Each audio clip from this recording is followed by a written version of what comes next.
For those of you who wanted to have children or already have one, this video could be very useful for you because we will discuss about the future of our education. In other words, how will your children go to school in the future?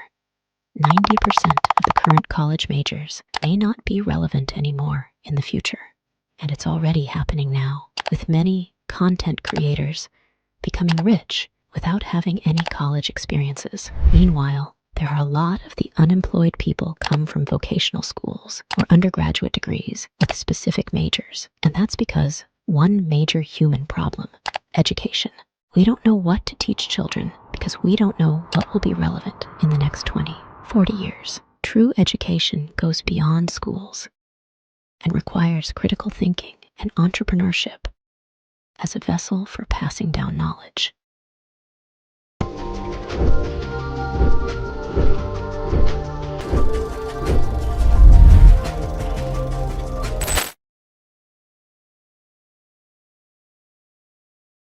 Di zaman sekarang, banyak orang yang bilang bahwa pendidikan sudah tidak relevan lagi. Nadiem Makarim saja bilang bahwa kita memasuki era di mana gelar tidak menjamin kompetensi, kelulusan tidak menjamin kesiapan berkarya, dan akreditasi tidak menjamin mutu. Kita memasuki era di mana gelar tidak menjamin kompetensi. Kita memasuki era di mana kelulusan tidak menjamin kesiapan berkarya dan bekerja. Banyak orang yang akhirnya bisa menjadi kaya bukan dari knowledge yang diajarkan saat kuliah atau sekolah. Dan ini akhirnya membentuk mindset jutaan anak muda di Indonesia bahwa sekolah dan kuliah itu nggak penting. Mendingan jadi crypto bros atau jadi content creator aja daripada kuliah. Survei pun mengatakan bahwa pekerjaan ideal orang Indonesia adalah jadi YouTuber. Itulah pekerjaan yang dicita-citakan oleh anak-anak muda Indonesia.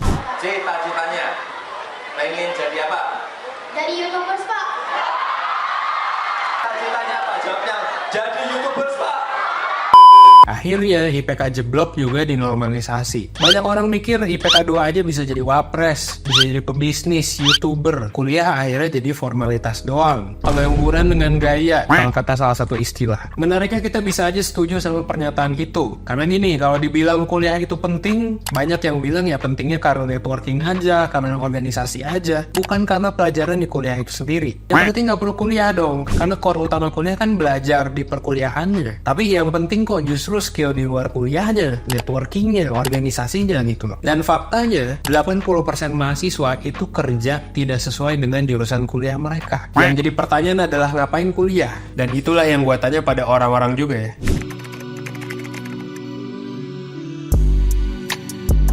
Kalau untuk pribadi saya sendiri, kuliah itu penting sih. Apalagi untuk usia muda itu sangat penting untuk menjenjang karir juga. Menurutku kuliah itu penting karena dengan kuliah itu kita nggak cuma belajar teori-teori aja sebenarnya, tapi dari kuliah itu juga bisa belajar bagaimana berpikir kritis, kemudian bagaimana ketika ada masalah itu kita harus solve yang kayak gimana. Jadi mikir dari masalah itu kira-kira kita harus apain aja sih? Ya berpikir kritis, dan juga yang kedua itu melatih komunikasi kita juga. Karena di kuliah sendiri pasti banyak project-project, apalagi teknik ya, project-project atau kerjaan yang harus dilakukan secara kelompok. Nah itu juga melatih komunikasi kita. Kalau menurutku penting banget ya, meskipun orang yang berpendidikan itu tuh nggak harus ada gelarnya gitu. Tapi kalau untuk pendidikan itu sangat penting karena aku ngerasa dengan aku berpendidikan dan aku hidup di ruang lingkup dunia pendidikan, ya jadi lebih terbuka aja secara pemikiran gitu.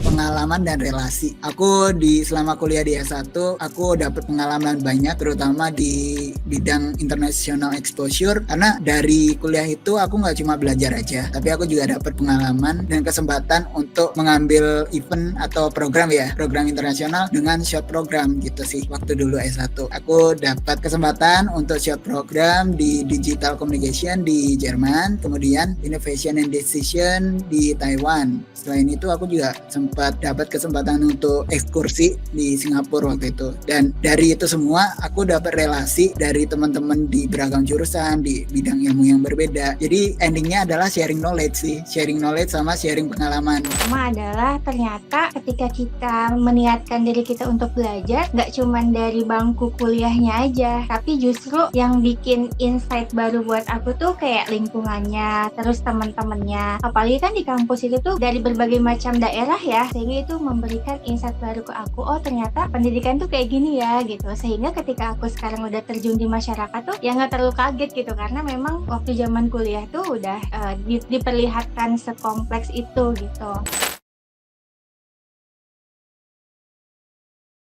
Ketika gue ngeliat data bahwa ada 80% orang yang bekerja tidak sesuai dengan jurusan kuliahnya, sebenarnya di satu sisi gue nggak sedih sih ya, tapi gue justru salut. Ya cuman semoga aja mereka 80% orang yang memilih pekerjaan lain yang nggak sesuai nih ya sama jurusannya, itu bukan karena terpaksa nih, itu bukan karena nggak ada pilihan, bukan karena misalnya ya udah pekerjaan yang ada ini gue milih ini gitu. Enggak ya. Semoga mereka semua memilih bekerja di luar bidang mereka karena memang itu passion mereka. Itu gue bisa respect banget. Apalagi kalau mereka happy ngejalaninnya dan ngasihin duit dari sana, wah itu sangat bisa di respect. Tapi kalau mereka ini 80% ini terpaksa nih ya kerja di tempat lain, kerja gak happy, tiap hari ngeluh gitu. Terus apa bedanya lu sama zaman perbudakan zaman dulu gitu, zaman Fir'aun dulu. Dan gue juga berdoa sih ya, semoga 20% orang nih ya, yang milih kerjaan sesuai jurusan mereka, semoga aja mereka milih itu bukan karena terpaksa atau karena uang doang gitu. Karena lagi-lagi pertanyaannya sama, apa bedanya lu sama budak kalau misalnya pilihan lu dibatasi entah oleh apa ya, oleh sistem lah, oleh keuangan lu lah, atau oleh apapun gitu.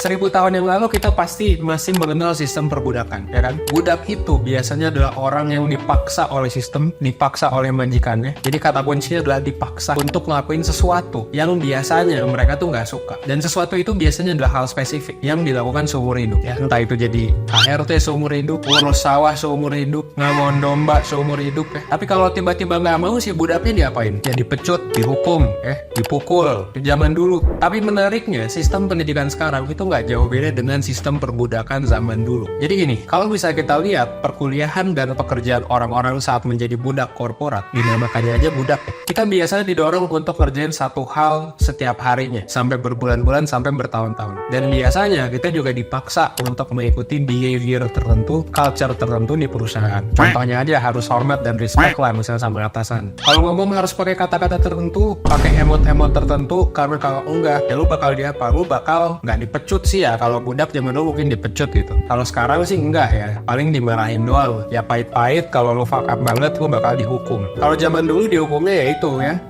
bukan pakai kata-kata kasar, tapi pakai hukuman fisik gitu ya. Tapi kalau sekarang lu dihukum, ya lu bisa aja di PHK, ya kan? Lu nggak dapat gaji dan lain sebagainya. Menariknya adalah ini mirip-mirip kan gitu. Dan kebayang aja gitu, kalau misalnya lu udah KPR misalnya nih, KPR rumah atau nyicil mobil dan rumah lu aja bakal disita gitu kalau lu nggak bisa bayar karena nggak punya gaji. Jadi apakah kita ini sama dengan budak zaman dulu? Ya sebenarnya tergantung perspektif. Kalau kita tidak merasa dipaksa, kalau kita menikmati pekerjaan kita sebagai karyawan, sebagai budak korporat dalam tanda kutip, ya nggak masalah. Karena kata kuncinya adalah budak itu dipaksa. Kalau kita juga bisa memilih gitu di zaman sekarang ya. Kata kuncinya zaman sekarang kita merdeka, bisa memilih. Entah itu untuk jadi karyawan seumur hidup, entah mau resign, mau bikin side hustle, mau bikin bisnis sendiri, kita punya kemampuan untuk memilih itu. Dan budak zaman dahulu tidak. Tapi ingat, kalau orang zaman sekarang tidak memilih purpose mereka, seringkali orang itu akan dipilihkan purpose-nya oleh orang lain. Dan tentu itu tidak beda jauh sama budak yang dipilihkan ya, purpose-nya, kerjaannya gitu. Terus dipaksa untuk melakukan hal tertentu sampai meninggal.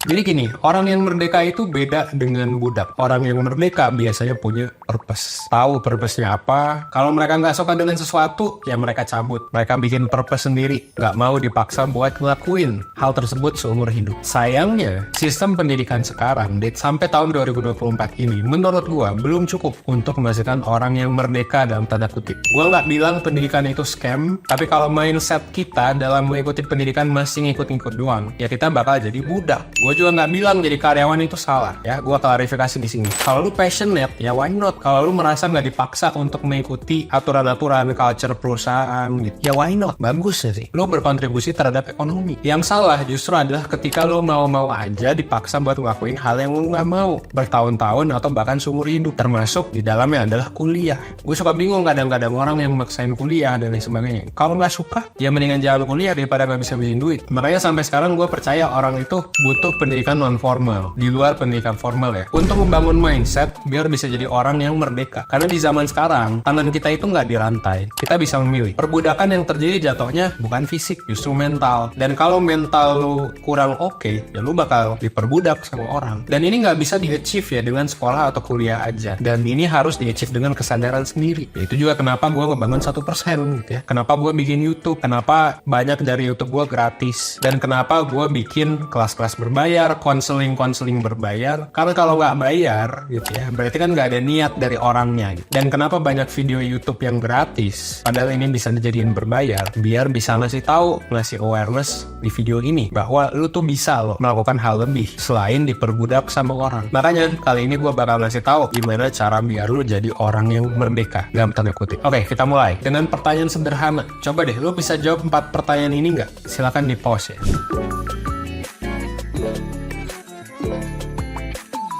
Nah, setelah bertahun-tahun gue mencoba menemukan kurikulum kehidupan yang cocok. Jadi gue tuh dari dulu sampai sekarang, dari 9 tahun lalu tuh gue udah nyoba bikin kurikulum kehidupan, life skills kurikulum, piramida kurikulum ini. Yang ini juga udah di-trainingin ke berbagai macam perusahaan, B2B udah, B2C ya udah jelas ke lu semua gitu. Menurut gue skill fundamental penting dalam pendidikan adalah ini, intelligence dan effective thinking. Nih ya, dari piramida ini ada satu skill yang penting terkait pendidikan banget, itu adalah ini, satu aspek ini, intelligence dan effective thinking. Lo bisa baca semua piramidanya ya, tapi silakan cari aja. Kita udah nulis di blog, bahkan ada psikotesnya juga. Silakan lo cek 1%.net aja gitu. Tapi ketika ngomongin pendidikan, gue ngomongin spesifik ini, inteligensi dan effective thinking. Nah, gue taruh ini tuh di level 1, karena sebelum ke skill yang lain, lo mesti jadi orang yang pinter alias intelligent, dan lo harus bisa berpikir efektif. Nah, gimana caranya jadi orang pinter dan berpikir efektif? Lo perlu untuk punya skill-skill ini. Pertama, logik, mikir lo jangan ngawur. Kedua, statistik, lo harus bisa baca dan bikin data. Ketiga, retorik, lo harus jago ngomong karena kita kerja dan hidup sama manusia, at least for now. Ya sampai nanti juga sih, karena lo perlu nikah kan, lo bakal punya anak gitu, lo bakal kerja dan hidup sama manusia. Yang keempat adalah research, lo harus bisa riset. Yang kelima adalah practical psychology, lo harus bisa memanfaatkan psikologi lo dan membaca psikologi orang lain, termasuk di dalamnya ada empati dan lain sebagainya. Lalu selanjutnya adalah agency dan otonomi. Nah, ini masalah mindset nih ya, lo harus punya agency, yaitu pemikiran atau mindset bahwa lo bisa menentukan jalan hidup lo secara mandiri. Pertanyaannya, kuliah tuh ngajarin hal-hal ini nggak? Jawabannya adalah ada yang ngajarin, ada yang enggak. Nggak semua jurusan ngajarin ini secara langsung. Dan kalaupun ada jurusan yang ngajarin, kadang-kadang nggak masuk di otak mahasiswanya. Karena mahasiswanya, ya pas kuliah nggak dengerin begitu. Atau cabut-cabutan, atau mungkin nggak passionate pas kuliahnya, jadi nggak masuk ke otaknya. Nah, jadi kuliah tuh penting atau enggak? Ya penting lah. Terutama buat mayoritas. Buat ngelatih tentang hal ini. Buat lo minoritas yang merasa bisa dapet skill-skill ini, ataupun skill-skill lain di luar kuliah, dengan jauh lebih oke, ya menurut gue ya lo nggak apa-apa DO gitu. Karena banyak juga kok yang DO yang sukses. Meskipun lebih banyak lagi kayaknya yang DO tapi karena fuck up, dan makin fuck up setelah DO gitu. Gue kenal beberapa orang yang kayak gini, karena dulu juga pas jadi ketua BEM gue ngurus orang-orang kayak gini, dan ada yang masih fuck up sampai sekarang. Nah, tapi kalau menurut gue ya mayoritas orang sangat bisa memanfaatkan kuliah buat dapetin hal-hal ini, ditambah sambil ngelakuin freelance dan bisnis sebagai side hustle. Sekarang tuh kuliah bisa sambil kerja loh ya. Harusnya lo bisa jadi orang yang lebih oke setelah melewati sistem pendidikan yang mungkin sekarang belum perfect. Gue sendiri merasa dapetin 6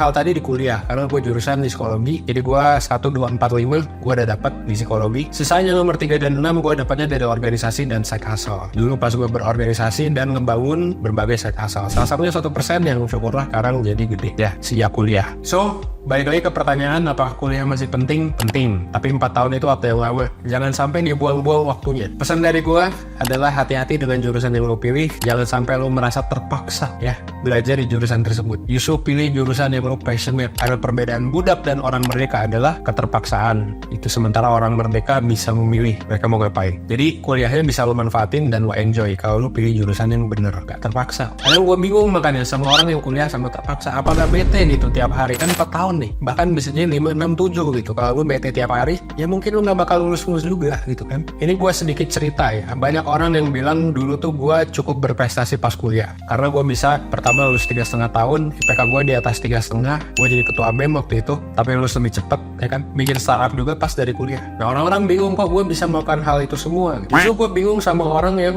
merasa kuliah itu beban gitu ya, karena gue merasa mungkin ya dulu gue bingung, sekarang sih udah enggak. Tapi sekarang gue ngerasa kalau lo pilih jurusan dengan bener dan bener-bener belajar buat dapetin 6 hal tadi, IPK di atas 3,5 itu tuh gampang banget. Sambil menjalani organisasi dan bisnis gampang banget. Gue aja tiap hari nongkrong cuy di Kimpul, gue tiap hari nongkrong dulu pas di UI leha-leha gitu, sambil dulu kan gue masih ngerokok ya, sambil ngerokok gitu ya gue nongkrong di sana. Gue nggak seambis itu ketika kuliah, tapi karena gue milih jurusan dengan bener, purpose gue jelas, gue juga mungkin dulu merasa adalah orang yang merdeka, jadi gue bebas milih gue mau masuk kelas atau enggak, ya akhirnya jadilah seperti sekarang. Meskipun pasti ada tantangan, ya ada dosen yang galak lah, dosen hilang-hilangan, temen kerja grup nggak kerja gitu ya, dan sebagainya. Tetap aja sama lu punya 6 hal tadi, ketika lu udah tahu bahwa lu ada orang merdeka, lu pasti bisa gitu. Tapi kalau lu enggak, ya mendingan jangan kuliah atau tunda kuliah. Ya bahkan Harvard aja nyaranin gap year kan. Jadi siapa tahu ada anak muda yang nonton ini, kalau lu bingung lu harus gap year atau enggak, masih bingung jurusan, mungkin gap year adalah solusi yang tepat. Siapa tahu juga ketika gap year lu bisa dapetin 6 hal tadi dari YouTube doang.